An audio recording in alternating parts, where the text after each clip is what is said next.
Today in Brooklyn, protesters from End Jew Hatred will rally outside of that Brooklyn coffee shop after it banned a Jewish pro-Israel Congressman, Dan Goldman. The coffee shop made it perfectly clear they, quote, don't serve racists, fascists, homophobes, genocide enablers, or anyone in between. Goldman, who lost his primary to Mamdani-backed Brad Lander last night, admitting his party has an anti-Semitism problem.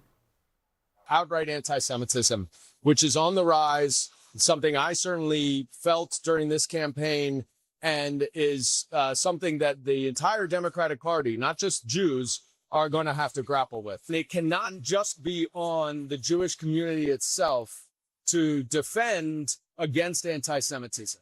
It is going to have to be a unified effort from everyone who believes in equal rights and civil rights and social justice to band together and to acknowledge that this is a form of hate.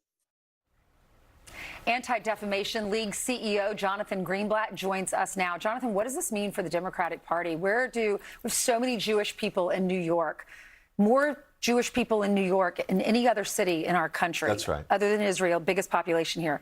How do they vote now? Look, I think this is a question for Democrats, for all Americans, to see anti-Semitism explode like this in this city, like you said, with the most Jewish people, but the highest number of anti-Jewish incidents.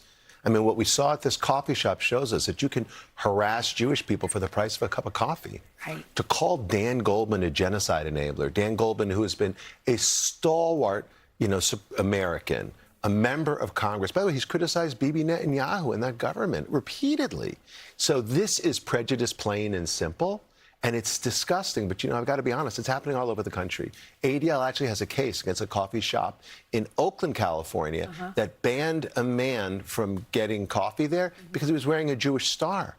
So how is it that Jewish people can be called out and held to double standards and denigrated in this way? It's sickening. What will happen to this coffee shop here? Because that's discrimination. You're not allowed to do that. 100%. Like, not only is it beneath our morals as sort of ordinary Americans, it's a violation of the law. The Civil Rights Act of 1964 says you can't discriminate against someone based on their religion or their ethnicity. So, yeah, they're breaking the law and they're defying our morals. And I just think it's plain wrong. So it's bad for business as well as bad for our country. And ADL, you filed a federal civil rights complaint alleging severe anti-Semitism and harassment at this Colorado middle school. What happened to that student? It's a crazy case. We had a 7th grader who for 2 years was mercilessly bullied, harassed, and physically assaulted, and the school did nothing. Literally, the school heard from the student, heard from the parents. The Boulder police had to be called in at one point when his classmates tied a cord around his neck like a noose, yanked him back onto the floor. This is a middle school student. And the words that they use, I can't repeat on air, but it was a pattern of behavior. And so, we're suing the school. This is so sad. They played a game called Jew Touch Tag? Yeah, Jew Tag, where, again, this kid was harassed incessantly by his classmates, and the school did nothing.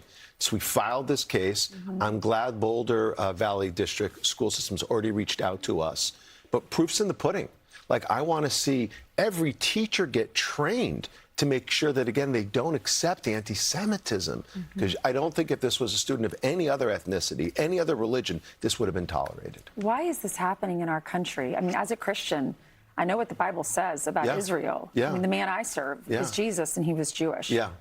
Look, we both, as Christians and Jews, worship the same God and have a covenantal relationship. But something has happened here. Something has happened when elected officials, like our mayor in this city, gaslights Jews, calling AIPAC and the people who support it monsters, denigrating us and demonizing us, and then barely saying anything when Dan Goldman, one of his constituents, was clearly harassed and denied service in this way. So I think when elected officials, they use conspiracies and they stereotype and scapegoat Jews, whether it's the mayor or anyone else, it's wrong. And they need to understand this is not just a Jewish problem. It's an American problem. Like, who does this mayor think he is? I vote. I pay taxes. I should have the same rights irrespective of how I pray or where I'm from. That's right. Jonathan, thank you so much for coming on. I do want to mention this. The Boulder Valley School District said it does not comment on ongoing legal matters, but takes allegations of discrimination and harassment seriously. Be sure to like and subscribe for all the Fox News latest on YouTube and catch full shows streaming now on Fox One.